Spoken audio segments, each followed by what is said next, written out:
Okay, so what we're going to be doing today in the Venom workshop is I'm going to be showing you how to put coolant into your X22GT 250, and I'm going to show you how the coolant works, where it goes, things of that nature, how to get the panels off to take a look at the coolant if you need to get to expose any hoses, anything like that. Filling the coolant is very easy on this bike. I'm gonna actually go with a flashlight, but if you look directly down there, you'll see the top of your rad, and then right there is the cap to get to it. Then the coolant tank is a little bit lower. If you look through the fairing, you can see the coolant tank. I'm gonna get a flashlight. It's gonna make it a little bit easier to see, and then once we can see a little better, I'll be right back. Okay, so now to fill that is pretty simple, but you can't just go ahead and put any funnel down in there. To get the cap off is really simple. I got a flashlight here. I just have to put my hand down like this and twist it off. I'm sorry, but that flashlight is in an awkward position for me to turn around.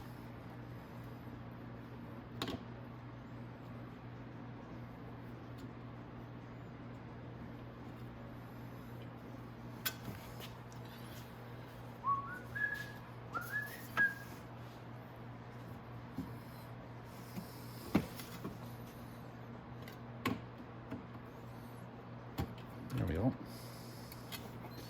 Okay, so that's the rad cap. And what will happen is once you heat up or needs to expel some, it's going to push up on this cap and let some flow out now to your overflow tank. Now, this bike is actually a little bit low on coolant, so I'm going to fill it up. Now, to fill it up, you can't just use any funnel, unfortunately, just because the way the tank goes to get down to it, it's got like a little angle to it. So if you have, what you're going to want to do is you're going to want to have a flexible hose funnel, like this one, and I can move my hose a bit because it's rubber here and move it around. And I'm going to put some coolant in this, and you want to put coolant in slow because you don't want it to overflow your rad. Coolant is very dangerous. It's very toxic to any animal that drinks it, and the problem with coolant is it's very sweet. So anything's going to want to try to drink it. If you leave literally a container laying around where a child can try it, a child will definitely try it because it looks like green Kool-Aid. So all you need to fill it is just 50-50 premix, just like this. It doesn't have to be this brand, obviously. It can be any brand.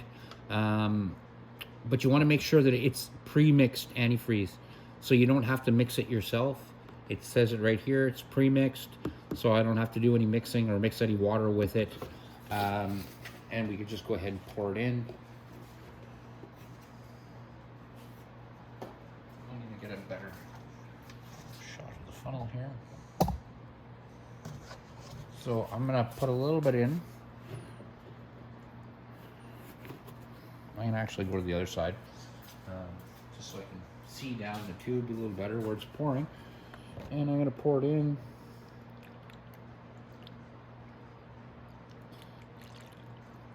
The thing about my funnel is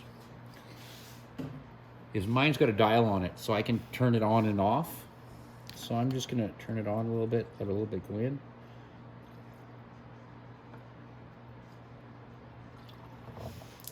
There, and I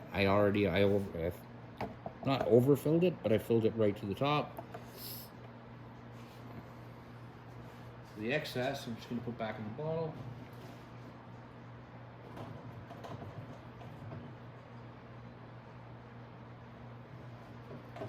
Just like that. There's a little bit on the floor, so I'm going to wipe it up. Like I said, you don't want to leave that laying around, especially if you have pets. A cat or a dog will come along and just drink that up. Like I said, it's very dangerous. You don't want any of your animals drinking that, or children. Okay, so that's full. Now, through the week, before you start the machine, to make sure that it's full, like I'm gonna fill that right there, but I'm not gonna fill the overflow tank because of where the overflow tank is. So what'll happen is now when this bike warms up,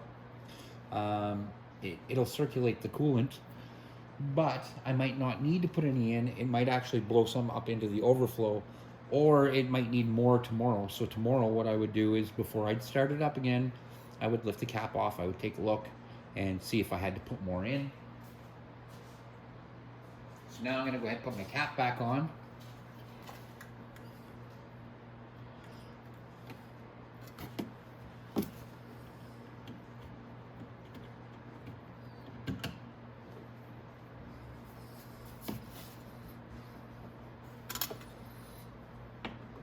And when you put your cap on, you do have to push down and turn when you're doing it. Just like on a car. There we go.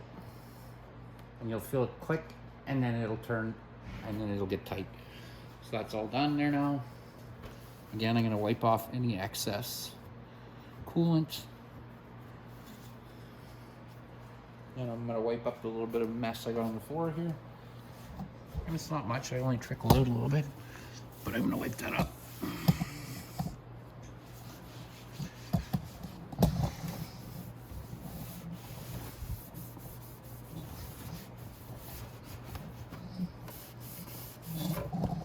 It hurts to give your bike a wipe anyway. Okay, so now I'm going to show you where the coolant runs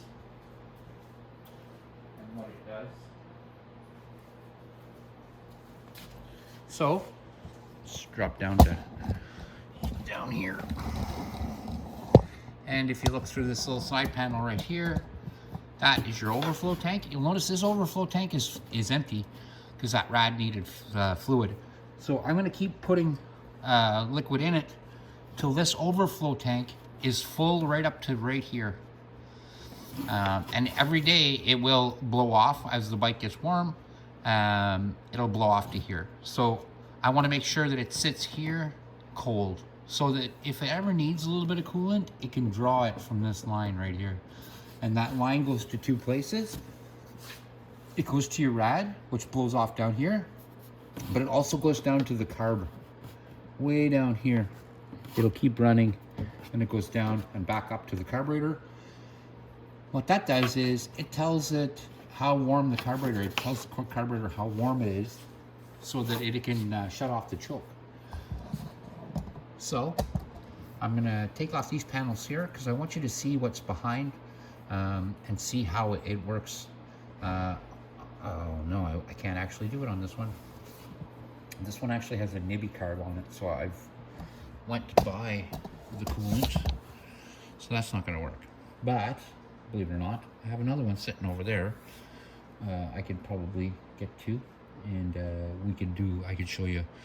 But on the carburetor, there's some little lines like this. This one here is the one I probably blocked off. Yeah. So there's the one actually that goes to the carb. You've noticed I just put it down, and what it does is as it heats up, it tells inside the carb that it needs to shut down that choke. So I don't actually have to take that off. That was handy that I had it right there. And that's how the coolant works. Now, if you find you're driving and the temp light comes on up at your dash, here, let me see.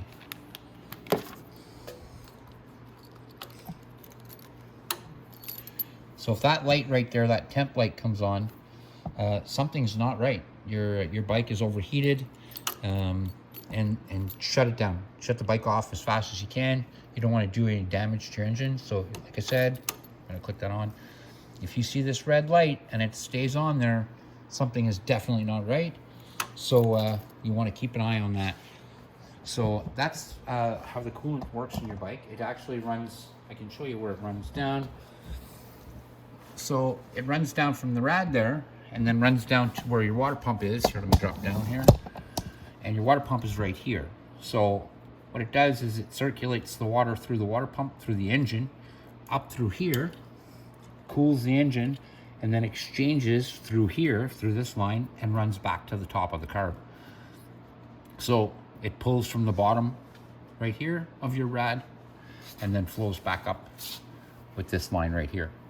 So if you have any sort of leakage coming out of this here's your water pump. There is a little hole on the bottom here, and if you see coolant start leaking out of here, what it's telling us is that the coolant seal inside here is done. If you see oil or anything else coming out of here, it means the oil seal is done and you just need to change your water pump. Now the water pump is it's its own job. I do have a video on how to change that as well. You just have to give it a quick watch and it'll show you how to change all the components in that. And that's it. That's how the coolant system works on your bike. So it does cool a bike. This coolant system actually works really well on this bike. I drove this bike all summer. I really enjoyed it. And it was just a lot of fun. I'm not used to an automatic bike. I'm more of a gear guy, but it was a lot of fun. And my wife enjoyed riding with me, and it's just a nice riding bike. But I never had it overheat, which was great. And I actually did ride it in traffic in downtown, in a city. And I mean, it rode perfect for me. So that's the cooling system. If you have any questions or concerns, definitely reach out. But that's how everything operates.